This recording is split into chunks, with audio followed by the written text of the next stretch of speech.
Some hikers claim that one specific room in the house is painted entirely red. The walls, the ceiling, the floor, and it contains a single male mannequin sitting in a rocking chair facing the door. You think anyone's ever like walked by and it's like these just wholesome looking mannequins, and then like he walks by and it's just like one mannequin plowing shit out of another one. It's just like full on. Just looking at you through the mirror, just flipping you the bird. Just like making eye contact.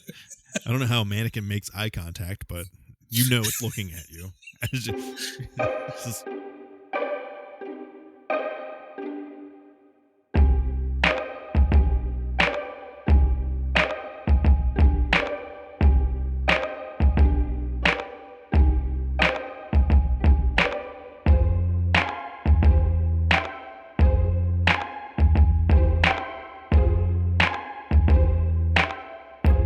Welcome, everybody, to this week's episode of Shadows and Sightings, a paranormal comedy podcast where we talk about all things spooky. I'm Taylor. I'm Nick. And today we're bringing to you our Part 2 episode of the Appalachian Trail Spooky Happenings. Oh, yeah.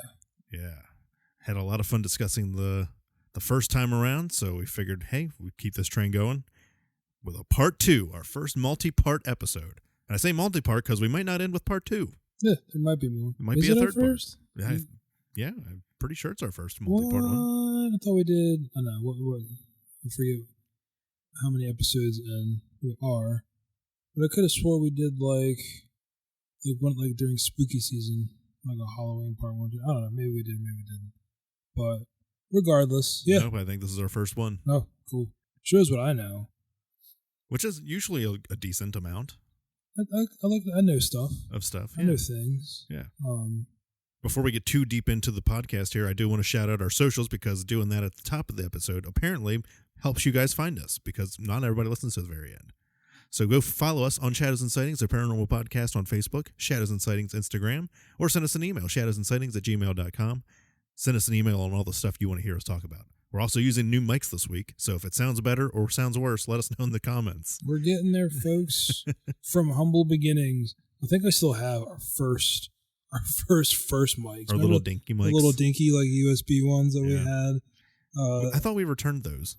Maybe. I don't think so. I think I still have yours in the back room, and I think... humble beginnings. We should put that whenever we get cameras up. We'll put those on the shelf.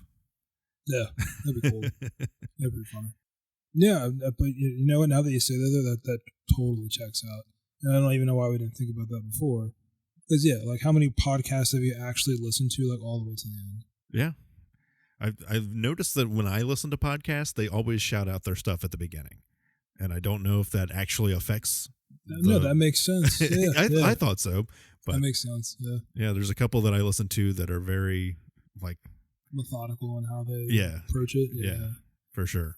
So I figured I'd let the socials out first, just in case you don't make it to the end of the episode. If you're just a new listener and you're like, oh, well, these guys seem all right, maybe I'll listen to half the episode. Then you forget about it.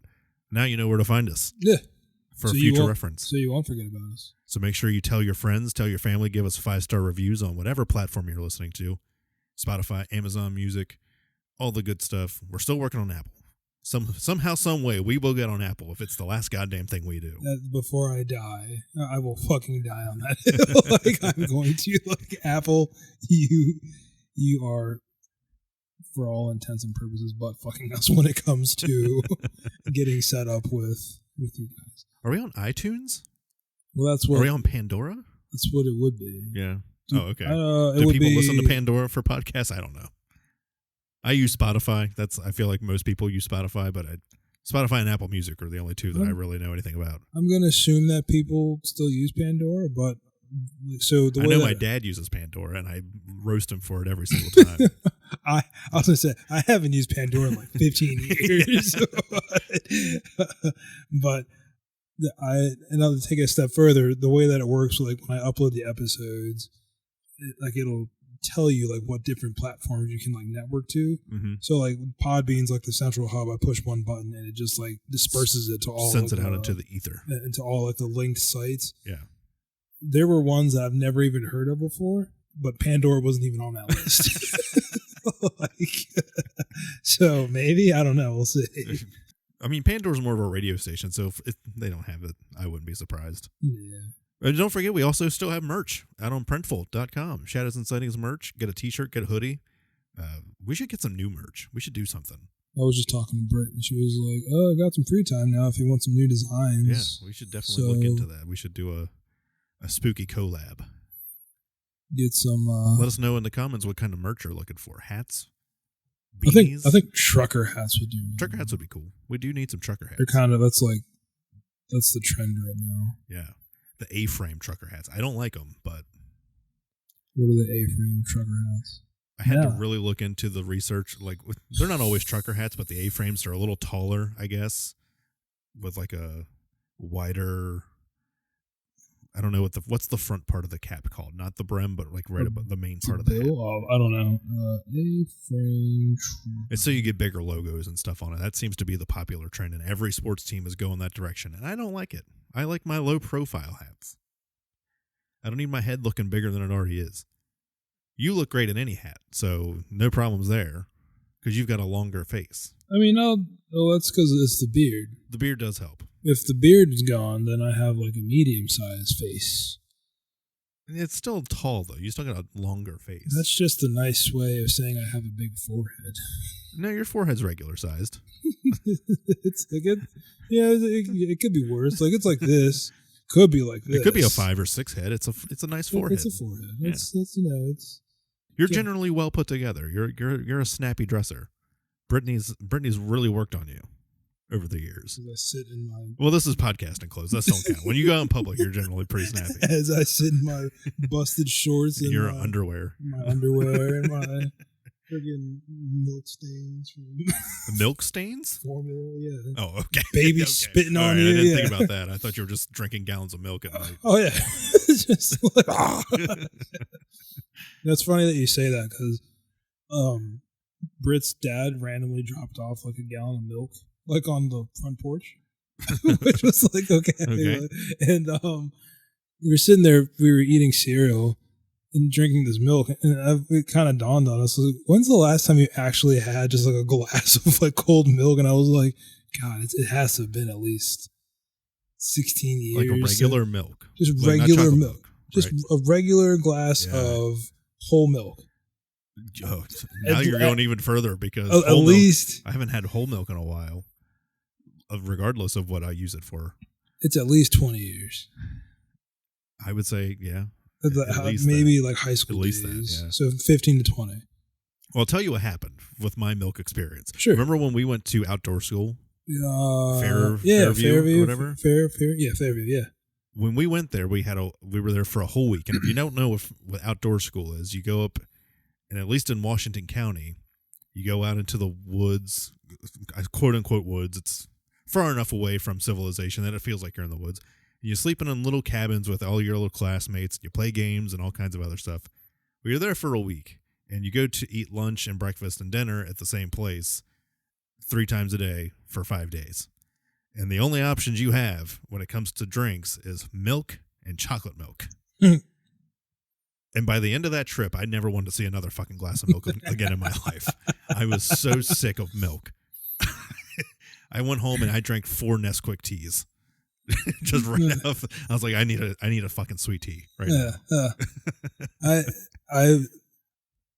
I was there the first night and then I left. Parents can't pick me up. Oh, you're an asshole. So I got How did you pull that off? I mean, outdoor school was fun. Don't get me wrong. The rest of the time, well, I wasn't trying to leave. Like I had like an asthma attack or something. I had like a reaction, and the people pulled me to like the nurses, and they called my parents, and they're like, "Hey, he's having some sort of reaction. You might want to come pick him up or whatever." It really fucked up though, because like I remember my dad like being pissed. He was mad that I got sick or whatever. He probably just wanted like a week without. He was really expecting that week away from you. Oh yeah, exactly. And then he was just really salty about it. And I heard him like getting in like with an argument over the lady over the phone. And I was like, wow, that's really kind of messed up. Like if my kid's calling, like I'm not going to be salty about it, But that's the most your dad thing. Yeah, he was just like mad and like. Your dad was probably like, oh, thank God, a week away from that. I get to go out and do whatever I want. Yeah, so So you were off school for the whole week then? Or did they have school for people that weren't going to outdoor school? I guess I didn't go to school for that week. Oh, you're a son of a bitch. I guess. Was it the whole week? I thought it was just like the weekend. No, it was like 5 days we were there. Like I remember being there the first day. Like we had they showed us like the owl pellets. The dude took out the guitar and was singing that song about maple syrup sticking to you or something like that. Oh, okay, you remember more about outdoor school than I do. Yeah, they brought us into that room there. I remember the owl pellets. I remember that. Yeah, the dude was like singing about maple syrup. So you weren't there to play like the tag game where we were carnivores, omnivores, and herbivores? You weren't there for all the nature walks we had to do. I remember going on the archaeology or the paleontology where you dig up dinosaur bones, quote unquote dinosaur bones. I remember doing the nature walk. We got caught in a big rainstorm. I remember going to sleep. Maybe I did stay like a day because I remember we had to do like a skit with a group of kids that we got assigned to. No, I wasn't there for that. And I was really big on. I think it was that 70s show had just kind of really come into my life at that point. And there was a guy on there that they referred to as Fuzzy Slippers. Or maybe it was Hey Arnold. Hey Arnold maybe had Fuzzy Slippers. And in this skit, I played the character of Fuzzy Slippers. And I had made sure I had entrance music for my scene. So I recorded back in the day when you had to take a tape to your stereo and record something. Yeah. I would turn on the smooth jazz station because I was like, my character needs some elevator music. Yeah. Because I'm like, we're all stuck in an elevator something like that. Of course. So I recorded elevator music to make sure that I had an interest. Nice. Those are the days. Yeah. Should have known then that I was destined for a career in show business, baby. Yeah, man. It was destiny. Anyways, whole milk. Yeah, I haven't had it in years. Yeah. Boy, yeah, I haven't had it either. And yeah, it's the little things like that kind of like, oh, interesting. Speaking of whole milk, the Olympics are on. Yeah. Have you been following the Olympics at all? I saw the terrible crash. What's her face? The skier. Oh, yes. That she just like ate shit. Boy, which skiing? Like the American. Was it like regular skiing or was it the speed skating? The downhill skiing. I didn't see that. I seen the speed skater who she's supposed to be like really, really good and she crashed like 4 times. No, this lady was an American skier and she was supposed to be really good and she was going down the hill and it's like on the last turn, like just crashes and like tears her ACL and like eats shit. Had to like take her to the hospital. I mean, she's fine now. Was watching the figure skating because that's what was on TV. I got to tell you, curling has me in a chokehold. Really? I want to become a curler. Why? It just looks like fun. It looks horrible. I want to be the person. I only watched the mixed doubles game so far, but now I'm going to have to watch the rest of it because now I'm obsessed. I don't even know what that is. It's only 2 players and it's a man and a woman. And so you have to, from what I understand, because I don't know what curling is all about, really. I know the basics of it now. Sure. But when it's regular, when you have a 3 or 4 person team, you have one person that slides the big granite stone down the ice, and you got 2 sweepers to guide the stone into the center of the target you're trying to hit. But when it's just a 2-player team, you roll the stone and do the sweeping yourself, and the other person like guides you and does your lines and stuff like that to help you get into where you're trying to go. So that looks way more difficult than just the 4-person team. Way more. I mean, like that dude was working his ass off. Like he was a in shape dude. It was Corey and Corey, and they're from Duluth, Minnesota. So shouts out to the Coreys for second place in curling for the first time for U.S. People from Duluth, Minnesota, they're so nice. How do you know? You've never been there. I've never been there, but I've worked with customers at my job, like accounts that are like out in Minnesota, and I had one from Duluth. That Midwest hospitality. They're so nice. They're the most chill people. Like Midwesterners are just like they're so chill. They're chill. They're straight to the point, which I like. They tell me if they need something. There's no guesswork. It's just it's like you guys make it so much easier. That accent though, I love it. Like the Fargo accent. Yeah, the Fargo. Yeah. I have an account right now that's from Fargo, North Dakota, and I would just call that guy just to brighten my day a little bit. Yeah, super nice guy. Talked to him. Well, for them, it's like a whole room. There's like 10 people on the call, and it's but yeah, no, I don't get the hype behind curling. Now, nothing against it. Now, I'm sure it's cool. I'm sure it's just you're like, I want to be the guy doing curling. I want to be the guy cutting the TV off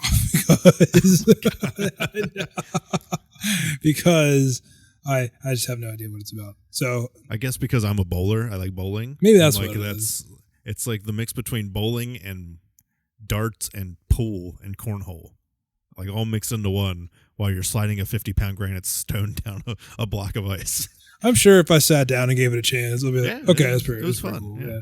Like I just for all the listeners out there, I literally don't. I'm not shit talking. I don't give a single fly.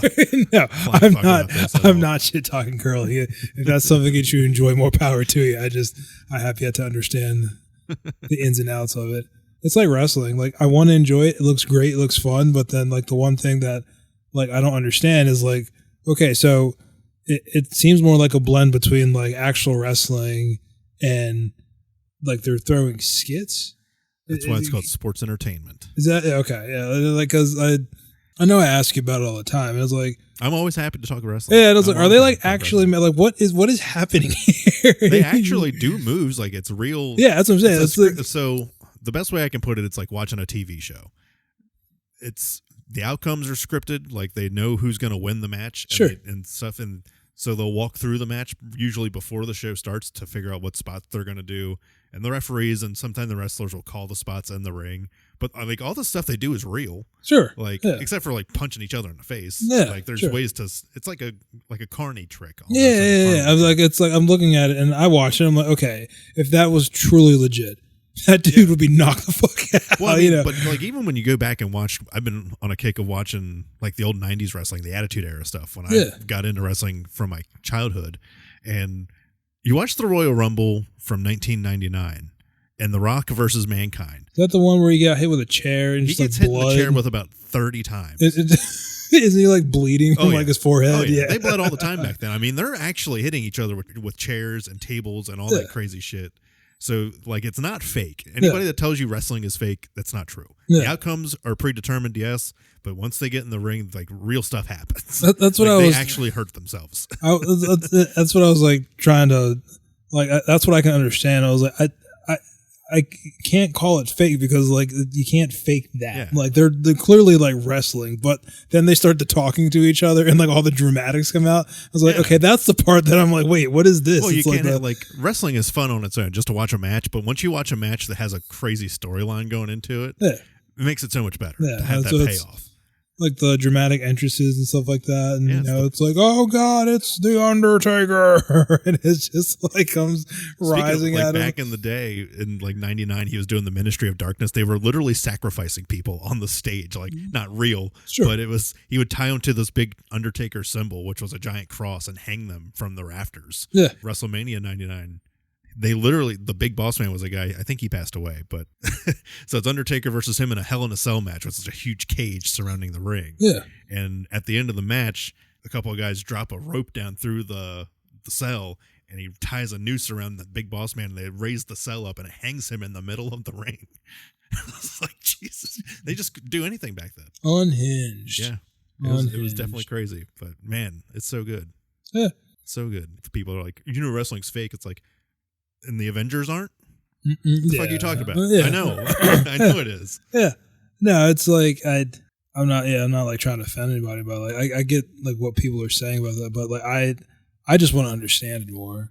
Because like it's a big, like over in Panama, it's like a huge deal. Wrestling. Oh, oh yeah, they love it over there. It's like they like love like Lucha Libre. Yeah, that's what I'm saying. Lucha. Yeah. We're gonna watch Lucha tonight. Like it's wrestling's coming on tonight. What's funny about Lucha Libre is you can have gimmicks that last for decades. Really? If like an act gets popular enough, you have. I was there 40 years ago. Yeah, there's been like 6 Laparcas. Like, why won't you die? It's like an honor thing. They pass like their gimmick down to the next person. Just like uphold the throne. And then you have like currently there's like a guy named Dr. Wagner, and then you have a son of Dr. Wagner, You have a son of Dr. Wagner Jr.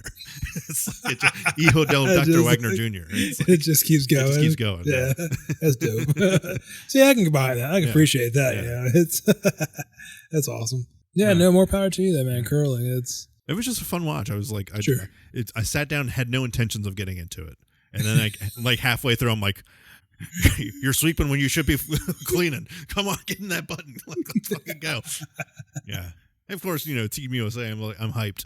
Yeah, just to see us do it. But yeah, good times.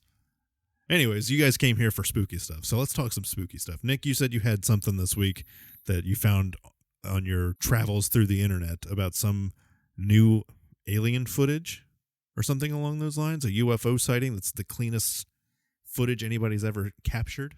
So earlier this week, a news report came out that in Colombia, there was a video taken by a woman, and people are debating if this was the clearest footage of a UFO ever recorded. Experts are calling a newly released video captured over Yumbo, Colombia, the clearest UFO footage ever recorded. The UFO sighting reportedly occurred on December 23rd, 2025, around 7:33 p.m. A woman named Natalia took the video in a rural area in the Valle del Cauca region. While recording the disc-shaped object with a dome, Natalia and other witnesses reported their Samsung Galaxy 24 phones suddenly started powering down. According to reports, the UFO flew smoothly and controllably with no wings, propellers, blinking lights, or any signs of conventional propulsion. It also reportedly flew low and near high-voltage power lines. People have speculated that the electromagnetic interference caused the witnesses' phones to experience glitches. So far, no one has issued an official statement about what witnesses filmed in the video, but people have suggested everything from non-human or military technology to a simple drone or CGI. You can find the video on YouTube. Just look up, this woman just released the clearest footage ever. So just look up clearest UFO footage? Type in like Colombia or like unexplained mysteries, and it should show up. I watched the video. It's right here. It looks pretty, it's clear as day. I was gonna say I need to see this footage. It looks pretty clean and crisp. That is crispy. That is some crispy footage. I'm not gonna lie. That's it's hard to say though. With the the times we live in, could be AI generated. Sure, who knows? That's what I was saying. It could be CGI, AI, whatever it may be. But from initial look, that's pretty. Initial looking at it, pretty damn solid. I'll leave that in the link or in the. We'll drop it in the show notes. And I'll post that on our socials. Yeah, and just for people to check it out. But yeah, I thought that was pretty cool, even in this modern day, which you would think with this modern day and age, everybody has phones. We're going to capture everything. I was going to say, I'm glad somebody finally had at least a Galaxy S24 to record it in instead of a S9 like they always fucking have. Yeah, it's an iPhone 1. Yeah, it's I filmed this with my iPod. It's did you say iPod? Yeah, it's the iPod Nano. It's look, I got this camcorder here from 92. It's all I had on me in this modern era of technology. You just carry that around? Yeah, I carry around vintage cameras. It's a hobby of mine. It's just luckily I was the one there to see this UFO. Yeah, some pretty clear footage of it. Last week, I had the Loch Ness Monster, and I had it dead to rights. Right, and, you're right there. Of course, my camera skipped its roll and shredded it. But, yeah, I ran out of film. I don't know why I didn't just use my iPhone 17 Pro, but I'm paying $2,000. Really wanted to get that grainy photo. Yeah. It's kind of gives it that vintage feel to it. A little spooky. You could just edit that in after the fact, right? No. That's what I'm saying. I'm a purist. I need film. I need to commit to the bit. Yeah. Commit to the bit. Yeah. So yeah, we'll post it. Like I said, we'll post it in the show notes. Check it out. Let us know what you think. Is it real? Is it fake? Who knows? Let us know. Let us know. Maybe you have more info than you want to share. I did post something on our socials. I don't know if you've seen it or not. Speaking of UFOs, apparently Ohioans have a 1.3% chance of being abducted. I did read that, and I always thought it was so... I was cracking up. I was like, man. For some reason, the aliens love Ohio. Walking out there and being like, oh, man. Today's the day. Could be any of you. If we got any Ohioans out there, Could be you. Could be you that's next. Yeah. Be on the lookout. Watch the skies, friends. Watch the skies. Right. Anything that you found interesting this week? No, the Ohio's being most likely to be abducted is really the only thing that I seen that was really funny. But on our last episode, we left you with a couple of Appalachian Trail ghost stories. And we kind of alluded to it in that episode that there's a lot going on the Appalachian Trail. It's so dense. Dense. There's a lot to cover. There's no shortage of paranormal things that happen out there. And we figured we would kind of cover a couple of things in the last episode. We ended up going pretty deep into some of those stories. So hence the second episode and possibly a third episode. We figured since we did mostly ghost stories the last time, this time we're going to focus more on urban legends and tales and maybe some weird phenomena that happens out on the trail. So settle in, grab yourself a drink, grab yourself a snack. We're going to bring to you some more spooky tales from Appalachia. So Nick, you were pretty excited last week as we left the episode to talk about the feral people of Appalachia. Just want to know if there's any new insights that you may have on these feral people. Apparently there isn't a whole lot of feral people. You son of a bitch. No. So prior to, researching this topic, I had heard tales, I'd seen things in Reddit, which is always such a great source of information. Pinterest, just like, or TikTok too, of people talking about feral people or their experiences. I think the first story I heard about it was on either TikTok, and it was actually about a truck driver who he picked up a contract to do delivery runs like out in like bumfuck middle nowhere like Tennessee, and the way that he wrote the story or the way that he explained it, he was like, I don't ask questions. They give me the truckload. They give me the address, the coordinates. I drive out there and I'm always told to leave the truck and go. Don't like stay overnight or whatever. And for whatever reason, he goes out to this drop off location and he ends up having to stay the night. Like he's like tired or something. Like he unloads the truck, but it's getting dark or whatever, and they say like, hey, if don't drive that dark if you can avoid it. So he says, fuck, I'm just gonna like hunker down. So he locks all his doors, he goes to sleep, and wakes up the next morning. But apparently when he wakes up, he looks outside and there's like people in the trees. Oh my god. Yeah, like there's people in the trees, they're all like kind of, huddled around like the truck or whatever, and he's kind of like shocked or whatever, and they're like screaming and yelling like just like nomadic, like in tongues almost, but not tongues. Yeah, kind of like hooting, a primitive language, like hooting and hollering. Oh, okay. I would call it hooting and hollering. Like at this guy, clearly to the point where he's uncomfortable. He's like, "What the fuck?" Turns on his truck and he like drives out of there. That was like the first thing I've ever read about, like heard about with feral people. So then I looked into it. Turns out it's actually more myth than, like folklore and legend about myth of feral people in Appalachia, which is sad, but also thank God. Yeah, but at the same time, it's kind of like, okay, I'm sure people who actually live out in the middle of like Appalachia are probably like, no, there's no fucking feral people out here, like, yeah. Well, yeah, the core myth, the legends claim that deep in the Appalachian Mountains, there is a group of hidden primitive feral clans of humans that they avoid all contact with society. They live in either caves or deep forest encampments. They attack hikers or trespassers. They kidnap or ambush people, and they have devolved socially and even physically at times. Some versions say that they are descendants of inbred hill families. Yeah, it's like they're escaped asylum patients. They're lost Civil War deserters. Lost Civil War deserters. Yeah. So maybe like early accounts. Okay, I was going to say, like not currently. How are they finding the secret to immortality? Yeah, right. Moonshiners who went off grid permanently. So just people living off grid. Yeah.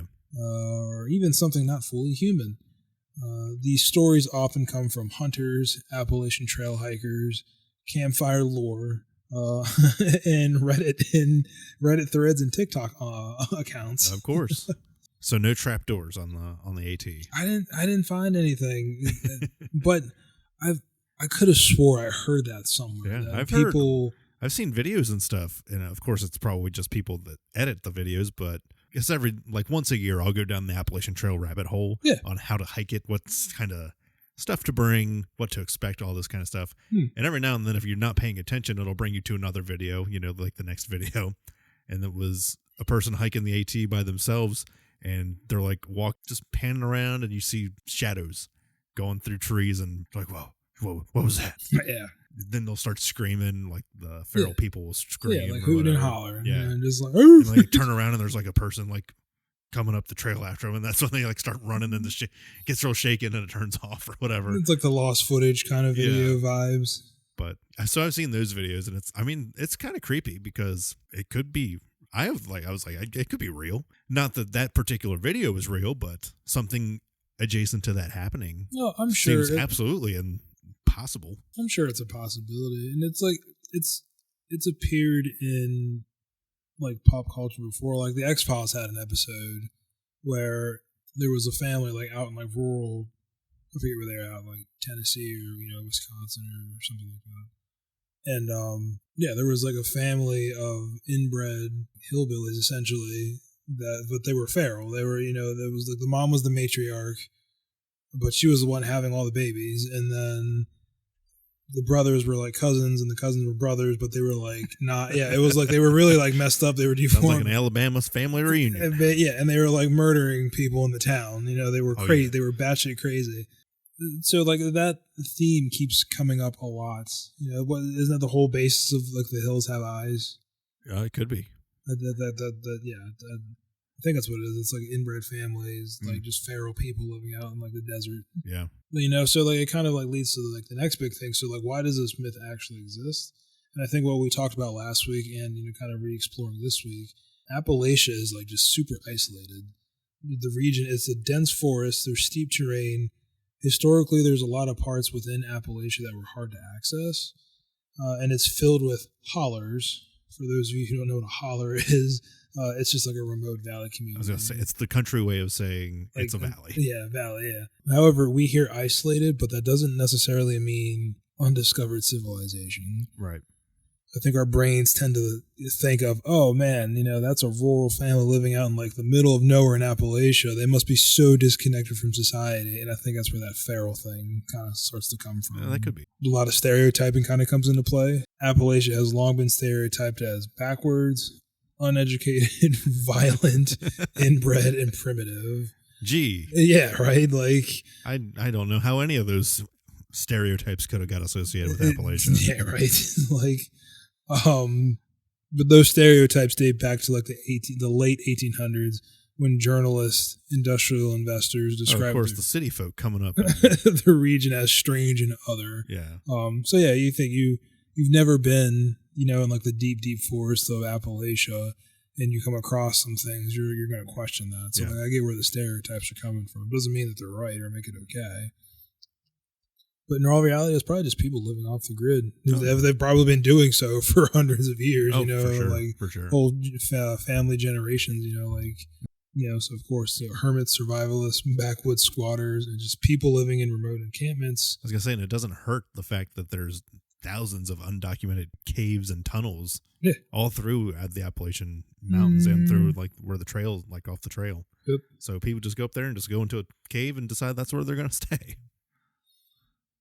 Most feral people sightings likely fall into misidentified homeless camps, drug activity in remote woods, paranoia amplified by darkness and isolation, and wildlife sounds that are misinterpreted. I need to know what animal gets misinterpreted as a raging hillbilly. God damn it, those bats are at it again. The psychology of so I think being out in the woods also does something to you mentally. Oh yeah. Something about being out in a deep forest, it just kind of triggers like something primal within ourselves. Can be a little unsettling at times, but sound travels strangely through like the woods. I was talking last week how we heard the storm coming down that tunnel, like the tree tunnel, before it just sounded like a hurricane coming down the trail. Visibility is limited. You kind of lose spatial awareness of where you're at. For anybody who's been hiking on a trail, and if you've gone for like 2 or 3 days, like isolated from society, you kind of do start to develop this like you instantly turn into a primate. yeah, but I kind of like the most similar feeling I can kind of compare it to is if you've ever been on a ship or a cruise and you're like out in the middle of the ocean and like you're just looking at like night and it's just wow. Yeah. Like I'm the only wow, it is dark. It's dark and there's nothing around me for miles and miles. You kind of start to feel really small. Yeah.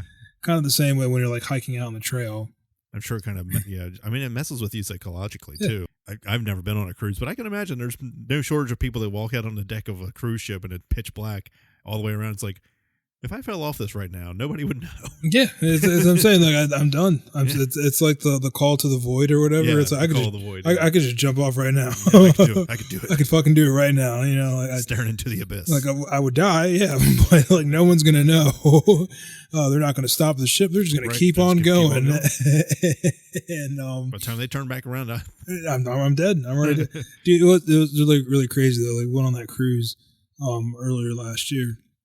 And there was one of the nights where it was like pitch dark, but you could see like miles away. Like there was other cruise ships, and you could just see like these lit up like cruise ships for like miles out. And I was like, oh man, that is the closest thing to civilization right now, other than us on this ship. And it's just pitch black. Yeah. It's a really eerie feeling. Where do these myths and legends come from? And why? Yeah, where do these myths and legends come from? And what is it about the woods in deep Appalachia that kind of makes these like kind of come to light? You can kind of sum it up in the equation: the atmosphere plus the isolation equals the perfect breeding ground for like these myths to kind of come forward. Common claims from feral people, and these are from hikers. I was gonna say we're getting claims from the actual feral people. Yeah. Common claims that have come from hikers, people out on the trail that are they're experiencing as encounters with feral people. Mm-hmm. So rocks thrown at tents, shadow figures kind of standing near the shelters, the feeling of being watched, the strange howls, and in camps that appear abandoned but recently used. That would be creepy as fuck. That would be creepy. So you come up on like a camp, it looks like nobody's like been there for months. That's kind of a contradiction of itself, where it looks like it's been abandoned but recently used. I would say where if it's a normal shelter, here's like how I'm thinking it goes down. If it's a normal shelter with a lot of foot traffic, it's not going to be like super dusty. It's going to be like well organized. Maintained. It's like maintained, okay, that kind of thing. Like there's clearly recent activity, and it looks like activity happens there pretty frequently. But you come across a trail shelter, and it's kind of downtrodden. It's kind of, dingy, but you can clearly tell that somebody was just here. But I'm with you though. That doesn't necessarily mean that that's like a feral person. It could have just been somebody passing through. Yeah, just happened to stumble upon it too. Yeah, and if you're stumbling upon it, I mean, yeah. Who's to say like the next 10 people aren't going to be in your shoes coming up the trail? So I get where you're coming from. But all in reality, I wouldn't say that there's feral people out in Appalachia. There might have been like instances where things might have happened that could have been chalked up as I could see it where somebody with the intention of leaving their life behind goes into the Appalachian Trail, dives off into one of the random tunnels, or just decides, oh, here's a good spot, I'm going to deviate from the trail here, and just lives and learns to survive on their own. And like they didn't start feral, and I wouldn't even say that they're technically feral as it is, but like being away from society for 20 years would probably do something to you, in the sense of like you couldn't just reintegrate yourself back into society easy peasy. Yeah, I would, and to piggyback off of that, I wouldn't I agree with you. I wouldn't maybe call them feral, but that to me just sounds more like somebody who just becomes a hermit, right? Yeah, and they kind of just like self-isolate from their own. I think there was a show about a guy that did that. He was like a Wall Street banker or something, making like ridiculous amounts of money, but then he got so tired of like corporate lifestyle and all that. he literally just like up one day was like, fuck this, I quit. And he went out into like the wilderness. Hey Jared, you got those expense reports for me? Fuck you, Mike. I'm living on the fucking Appalachian Trail. I'm going off the grid, bitch. And like flip the table. Flips the boss off, pisses like on his table, and then just tips Takes over his best pen. Yeah, and tips over the water cooler and just walks out. And doesn't even think twice, just leaves civilization behind. Just picks I couldn't imagine. Yeah, just picks a random table in the office, shits on it, and just walks out. And but yeah, they made a show about it, and they followed him around, and he's like in the woods. I forget where he was at, but he built a tree house, and he's just been living out in the woods, running around butt naked for. Why is he butt naked? I mean, he had clothes on for the show, or whatever, but most days he's just running out. He's like talking about his soles of his feet. Now he's like, I have hobbit feet now because I've been running around, and he like makes coals and like burns them, and like it's really hot, and then he sticks his feet in it to kind of like solidify the bottoms of his feet. He's like, this makes my calluses. Yeah, pretty much. Faster. Yeah, wouldn't that just happen naturally? Why do you need to speed up that process? Yeah, I don't know. It was just part of the shock factor more than anything. I forget what that show was, but that's insane. That's pretty funny. It was more comical than anything when I was watching it. But like I was saying, in reality, there have been violent crimes that have occurred on the Appalachian Trail, but they've been isolated incidents, so it doesn't happen all the time. And typically, let's preface this real quick that the Appalachian Trail majorly is a safe place to go. Yeah, it's peaceful. Yeah, I've never. And like I say, all the times that I've been on the trail, I've never once had a negative experience. Yeah, it's and not just like everyone I've ever ran into on the trail is very friendly. Yeah, really nice people. And not just the Appalachian Trail, but like the C&O Canal. Like I met an old guy named Dodger when Brittany and I went camping for a couple of days, and he closest to a feral person as you probably could find. Well, that dude he like lived on the C&O Canal, kind of, right? Well, he was like another executive dude that retired back in like the mid 90s, and he was like, I've been hiking all over the world ever since. Yeah, and that's what he did. And it was really. I'm sure he's like dead now. He has to be. Oh, jeez, that was like. Don't put Dodger like that. I mean, Dodger was up there when I met him. But hiking that long, yeah, dude, he's probably gonna outlive us all. I don't know, maybe. The incidents that have occurred have been isolated. And more times than not, they catch a perpetrator. It's like an identifiable person. But when real crime does happen in the wilderness, of course, stories, folklore, things like that kind of grow around it. Like real life boogeymen, kind of, where some of these tales come from. Elaborate on like some of the unsettling legends of like dangerous individuals hiding out in the brushes. For instance, you have Gary Michael Hilton, known as the National Forest serial killer, who lived out of his van and targeted hikers in the South. I don't know if that's specifically Appalachian Trail South or just in general like around that area. Appalachian in general. You had the Olympic Park bomber who hid in the North Carolina wilderness for 5 years, evading the FBI by scavenging and using survival skills. So again, somewhere along the line, he decided to do something really bad, left everything behind, and turned into a feral person almost by living off the land for 5 years and evading the police. Olympic Park bomber. That wasn't the Unabomber, right? No. And then you have James Randall Smith, a notorious figure who attacked hikers in the 80s and again in the 2000s. Kind of the takeaway is that the real threat isn't usually a secret species or a lost tribe, as you were saying. Usually just a person with bad intentions using the terrain or the trail to hide. So, again, for all intents and purposes, the trail is very safe to enjoy a day out or two or just hike the whole thing. I mean, how many people hike the whole thing and have an instance where they find a really bad person? I don't know if the stats are on it, but that's also a 2,100-mile trek. So to find one bad person on 2,100 miles, it's not out of the, I think, question. It wouldn't be crazy for that to occur.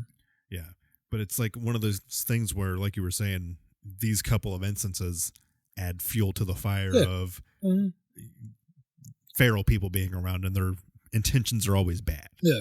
It's, if in all truthfulness or all honesty, when you think about it logically, if it's a feral person, are they really truly going to want to interact with somebody walking the trail? Probably not. They're going to stay as far away because they don't know the social cues. They don't know. They probably want to protect themselves and their people if they have any, or they just want to keep to themselves. They're not going to just randomly attack somebody. I would imagine. I tend to agree with that. If I'm going to live out in the wilderness super isolated, I'm going to assume that I probably went out there in the first place to get away from people and society. Right. So if I see the opportunity to interact with people or society, I'm probably going to turn the other way and be like, I'm good. Yeah. I mean, it's a cool myth. It's a cool legend. Yeah, like it's definitely like internet based. I think Oh, yeah. that really started as an internet urban legend. And of course, people do go missing in Appalachia. Well, let's talk about the whole inbreeding thing real quick.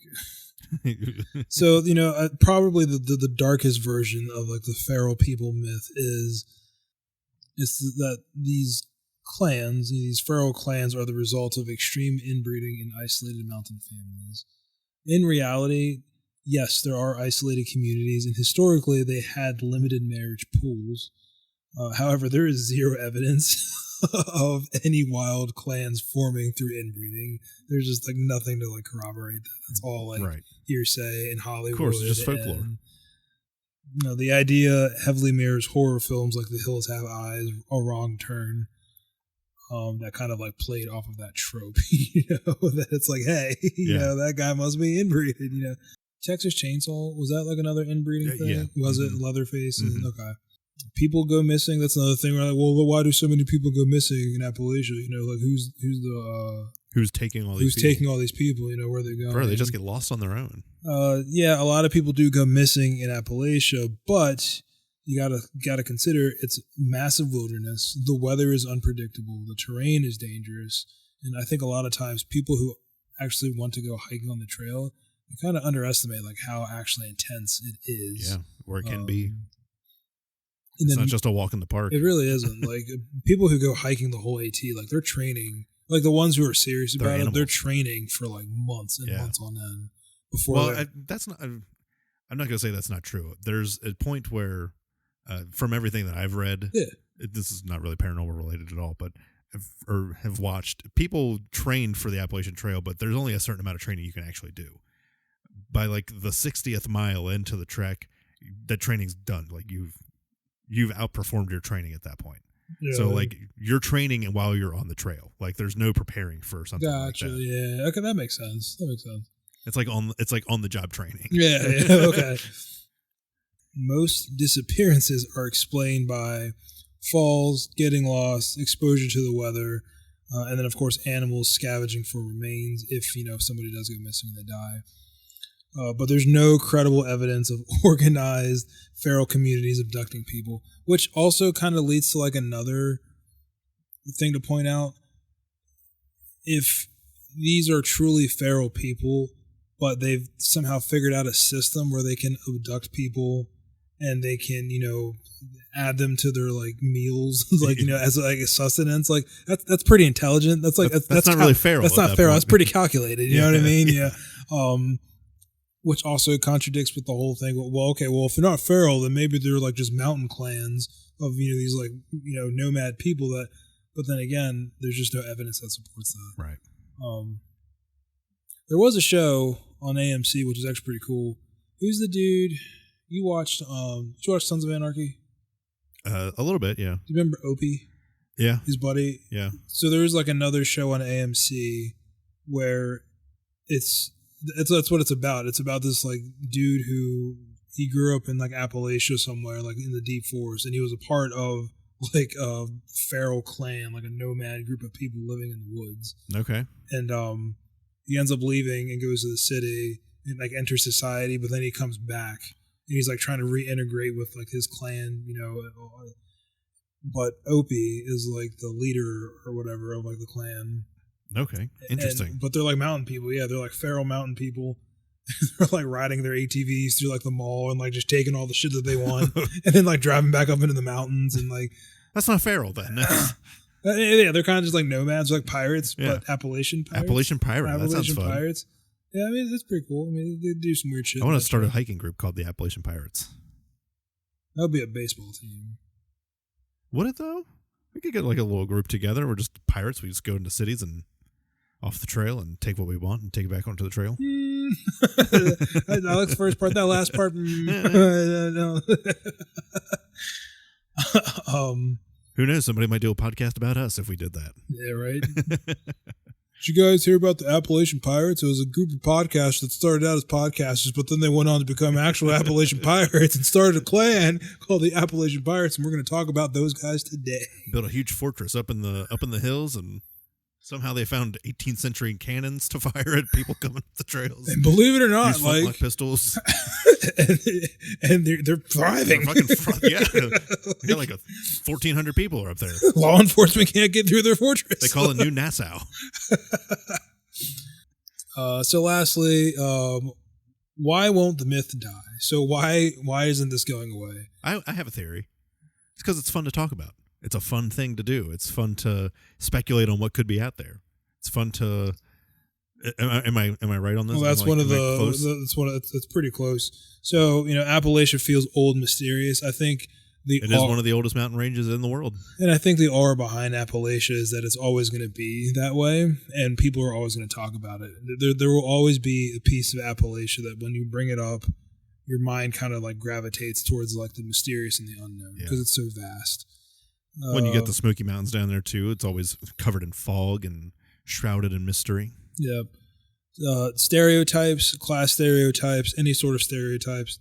Unfortunately, they don't go away. They linger. Really. they never for centuries. They never go away. They truly never go away.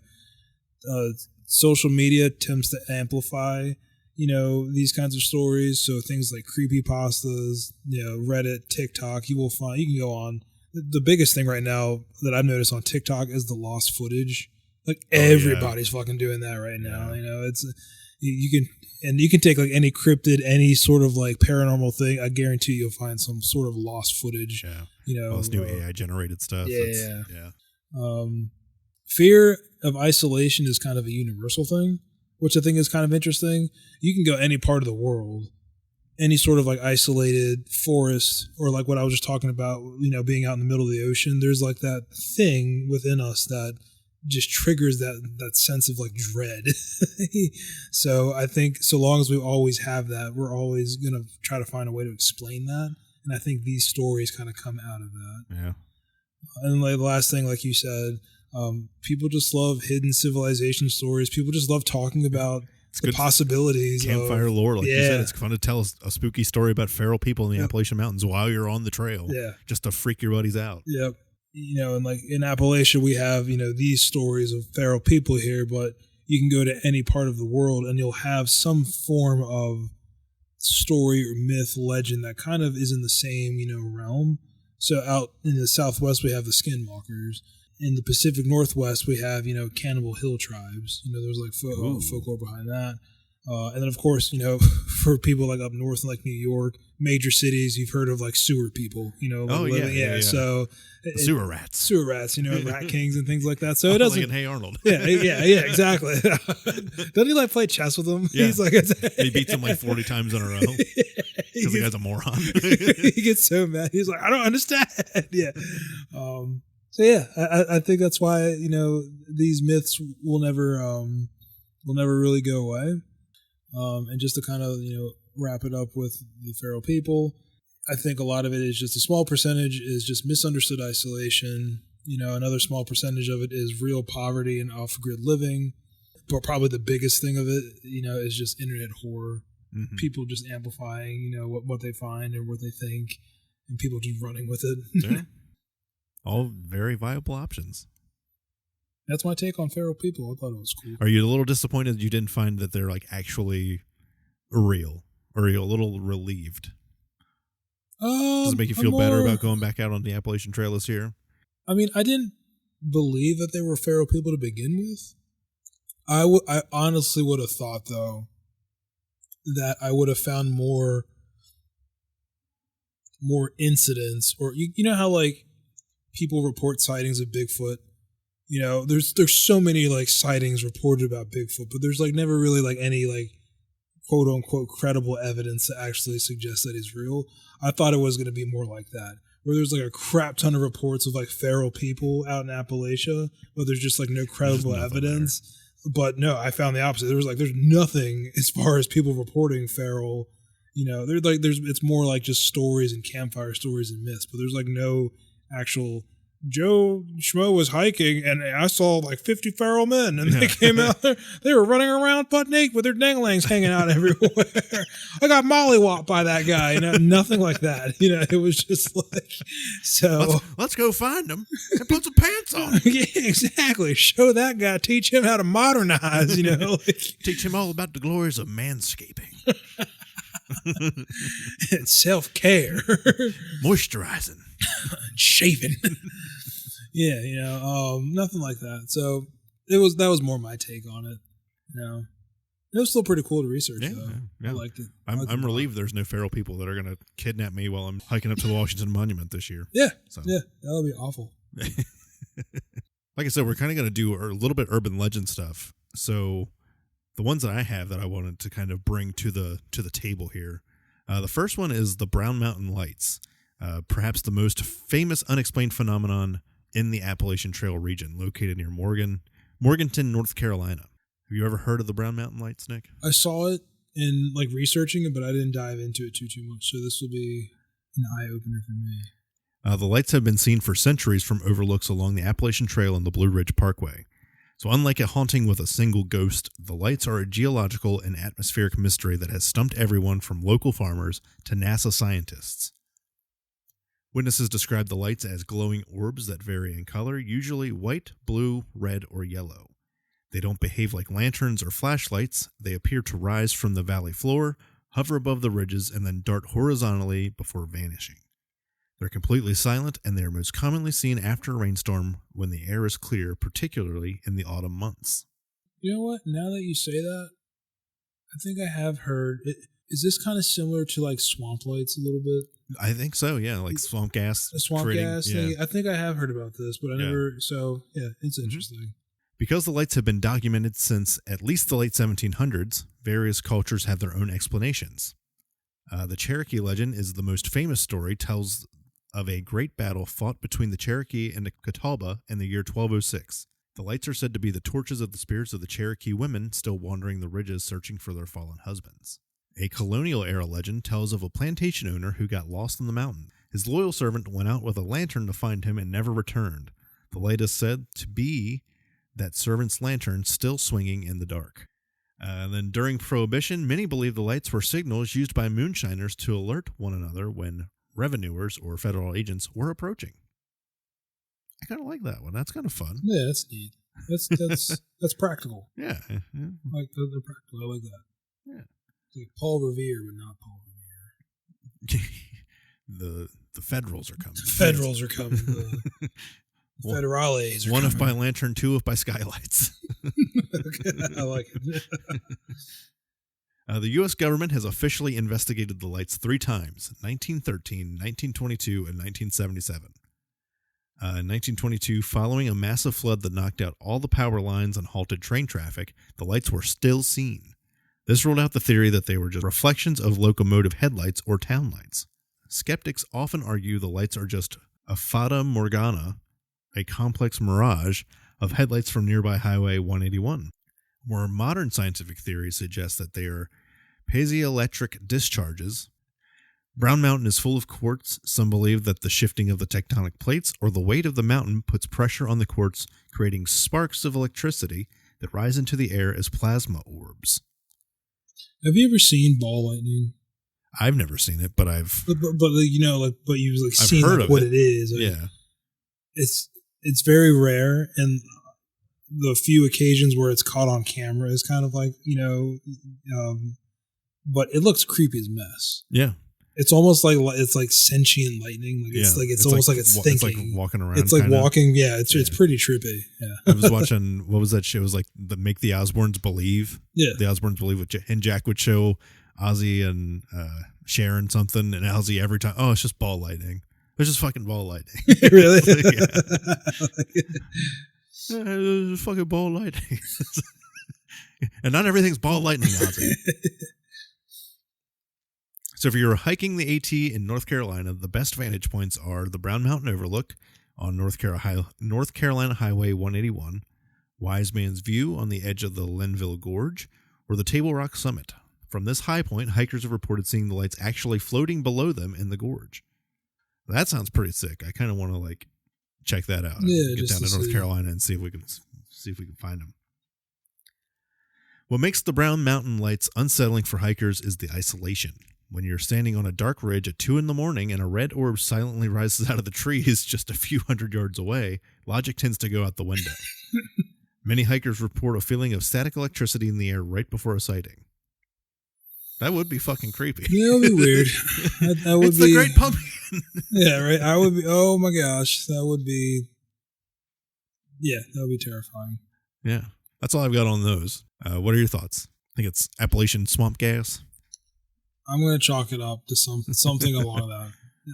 I don't think it's something supernatural. I think it is probably something scientific. I think so. Yeah. But it's like one of those things where it's like ball lightning. Like, we have a pretty good idea of what it is. Like, clearly we can see like what it is, but it's so rare and it's so hard to study that there's a lot of unanswered questions. Yeah. And like the conditions have to be perfect in order for us to like actually like sit down and study. I'm probably going to chalk that up as like the same thing. There's probably something scientific behind it. Some weird reflections happening. Something, like the quartz sending up plasma orbs is definitely a unique explanation. Well, it's not crazy because like I think with quartz, if you rub it together, doesn't it start to glow? Does it?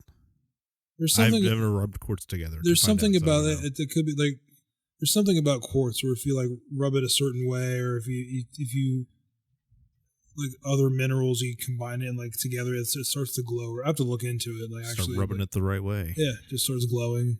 Yeah. Take notes, fellas. Just orbs. Rub your quartz the right way. It'll start glowing. Rub your lucky quartz and it just starts like just spewing orbs everywhere. Yeah. Squirting orbs. Yeah, that's what I do. That's what I do. Blowing orb loads. Blowing orb loads, yeah. Oh, God, it's so great. All right. And then I think the last one we're going to talk about today, or at least that I've got, unless you got another one that you want to bring up, is called the Mannequin House. You heard about the Mannequin House? I haven't, and I don't want to. Yeah, that's sometimes referred to as the Dollhouse. It gets just even worse. So this is one of the more modern urban legend style mysteries of the Appalachian Trail, located in Pennsylvania, specifically in the stretch trail near the Kidney Ridge or the Delaware Water Gap area. Though its exact location is often debated because hikers stumble upon it rather than finding it on a map. Interesting. The tale is less about ghosts and more about mountain weirdness, the unsettling things people do when they live in total isolation.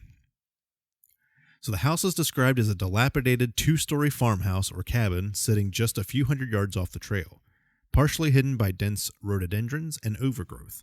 It looks like any other abandoned Appalachian homestead until you get close enough to see the windows. The legend began with through hikers reporting that they felt watched as they passed a specific overgrown clearing. Those who ventured closer reported the following. Every window of the house is occupied by a mannequin. Some are fully dressed in vintage 1950s or 60s clothing. Others are limbless or missing heads. And Nick is shaking his head. Fucking goosebumps, man. Like, oh, fucking. It gets weirder. Unlike a storage unit where items are piled up, these mannequins are positioned as if they are living a normal life. One might be sitting at a table with a teacup. Another might be staring directly out of a second-story window towards the trail. I fucking hate everything about this. The most chilling part of the legend is that the claim is that the mannequins change positions. A hiker might pass the house on their way to a spring and see a woman mannequin in the window. On their way back, 20 minutes later, the window is empty, or the mannequin is now standing by the door. Nope. Okay, I just, it's something about fucking dolls. Like, I can't do it. Like, it is so creepy. Fuck the dolls, full-size mannequins. Yeah, there's like, for any gamers out there that are listening, if you guys played Resident Evil Village, you know what I'm talking about. But there's like one part of that game where you come up across a house like in the middle of like the woods, and you have to fight off one of like the village like lords or whatever, and the person was like a puppeteer. So you walk into this house and there's like marionette puppets like everywhere and just mannequins, and Then the fucking lights go out, and this weird fucking baby thing is like chasing after you. You got no guns, you got no weapons, okay? Your fucking palms are sweating like shit, and you're trying to like, you got a little flashlight, and you got to run around and like unlock these freaking doors while this like giant monster like baby thing is like chasing after you. Fucking awful. I haven't played that game since. That was like 3 years ago. Just gave you the heebie-jeebies so bad never went back. I beat it. I did one playthrough, and I was like, I can't do it again. Like, I can't. Never again. One was enough. To continue, some hikers claim that one specific room in the house is painted entirely red. The walls, the ceiling, the floor, and it contains a single male mannequin sitting in a rocking chair facing the door. You think anyone's ever like walked by and it's like these just wholesome looking mannequins, and then like he walks by and it's just like one mannequin plowing shit out of another one. It's just like full on. Just looking at you through the mirror, just flipping you the bird. Just like making eye contact. I don't know how a mannequin makes eye contact, but you know it's looking at you. It's just doggies.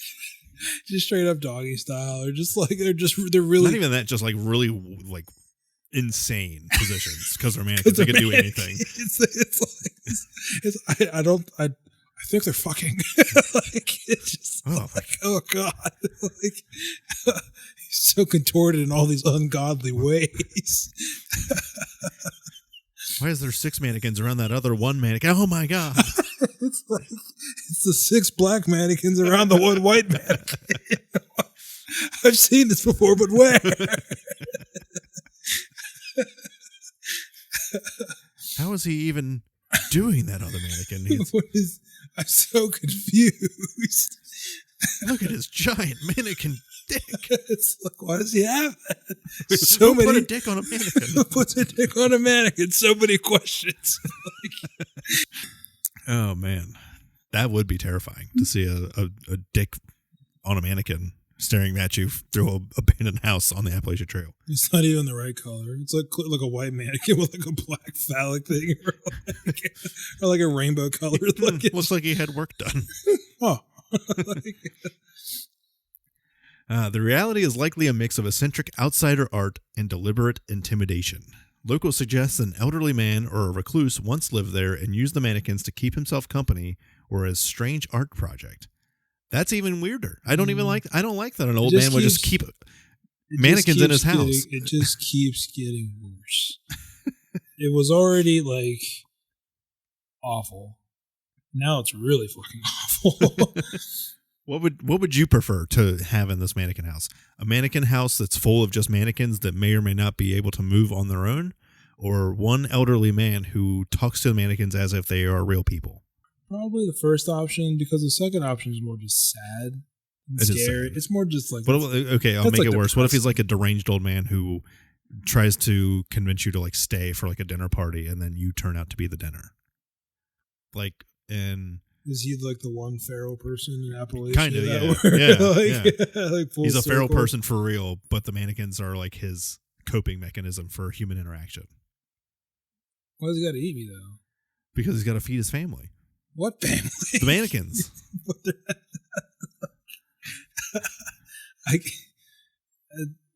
I'm going to give you a third option. If I see, I'm just going to keep fucking walking. I'm just going to keep walking. I'm just going to, you know what? I'm going to go to the next shelter, and that's good.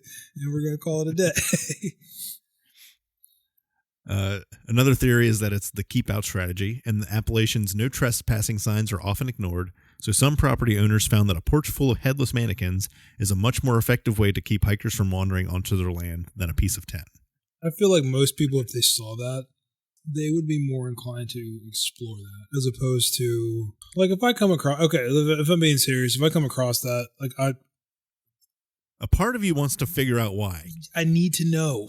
Yeah. I need to know, but at the same time, I would not be that way, because I would just see it and I'd be like, nah, no, I'm good. Like nothing good will happen if I investigate this house. That's my first thought. Whether or not the mannequins are alive and they're going to beat the shit out of me as soon as I get on the front door or through the front door, and then they drag me to the red room and like paint the room with my blood. I don't know. But just imagine the story. Like, if you survive. Like, nobody will ever believe me that I got my ass kicked by a group of mannequins. I don't need no one to believe me. I'll know that I can handle my shit because I went toe-to-toe with a house full of mannequins, and I walked out dragging one leg, limping. I started beating one mannequin with another mannequin. It's just like, not today, Satan. It's like, yeah. So I get it. I mean, the alternative is you find out you just walked into somebody's actual house and it's a very big redneck man who's got a 12 gauge above his mantle and just. Sure, that's a possibility. Yeah, I guess. Yeah. I mean, the mannequin heads weren't enough for you, huh, boy? Yeah, maybe, sure. That's in that bizarro world where that situation would happen. The Appalachian Trail is a place where you expect to face bears, weather, and exhaustion, but you don't expect to face the uncanny valley. Encountering human-shaped figures in a place where no human should be triggers a primal flight response. So if you see a house like this in the Pennsylvania woods, do not enter. Aside from the legal trespassing issues, many of these old structures have rotting floor, traps, or are guarded by people who value their privacy very, very highly. And that's all I've got on the mannequin house. That one is more terrifying than any other story that we've told on this podcast. Yeah, that one gave me goosebumps, and I'm like, I don't fuck with mannequins. That would be creepy. That would be creepy as fuck. Aliens are okay. Chupacabras are cool. Spirits and ghosts are alright. Mannequins, especially evil possessed mannequins. Nope. That's right. If they're evil, nobody said they were evil, but. They're fucking each other's brains out in broad daylight in the windows that you can see them. Yeah. Pretty raunchy. That would just be more of a shock factor. I would be very shocked. It's like, that's like a pearl clutch moment. Like, oh. Yeah, just like the image of like 6 giant black mannequins around like a little tiny white one. You're like, oh man, this is like you guys are. That I would laugh at. I would chuckle. Like that would be some good trail humor. That'd be a fun story to tell. Oh yeah, the mannequin house. Well, what'd you guys see? I saw a wholesome family sitting out there. They were having a barbecue. What'd you see? Like I saw, a mailman delivering, delivering a package. Oh, what about you? I saw 6 giant black mannequins around a white. Gang banging another white mannequin while the dog mannequin looked on. It's like, it was, and like the dad mannequin was like, what is happening? And the mom mannequin was stuck in the dryer.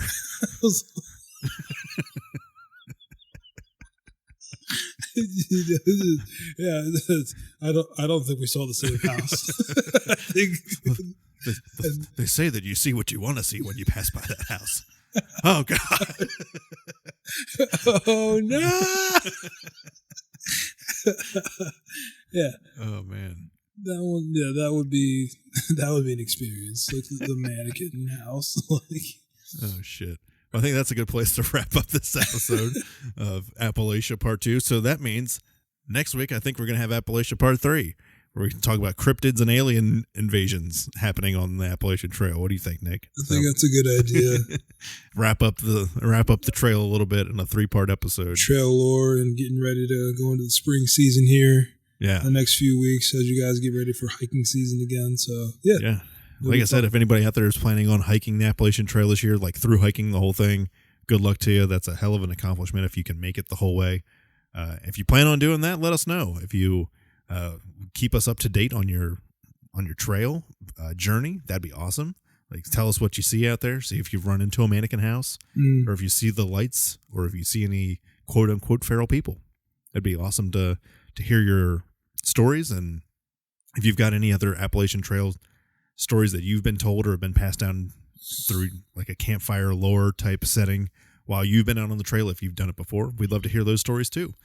So like I said at the top of the episode, reach out to us on social media, Shadows and Sightings, a Paranormal Podcast on Facebook, Shadows and Sightings Pod on Instagram, or send us an email, shadowsandsightings@gmail.com. Well, thanks for listening to this episode, and we'll see you next time when we talk about all things spooky.